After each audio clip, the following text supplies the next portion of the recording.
Hey guys, this is a 2013 Chevy Equinox Lt, and we're replacing this camshaft sensor. So the trick was, you don't need to go underneath the car or nothing like that to replace this.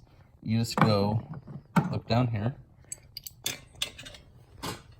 you just lift up this spark plug wire, and you stick your hand in here, and it's going to be right here on this side. And so here, right next to the, here, go up. It's right next to the brake fluid.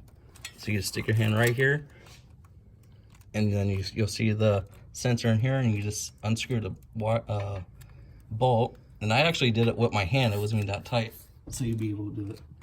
All right. So this is, it goes down here. Okay. Okay.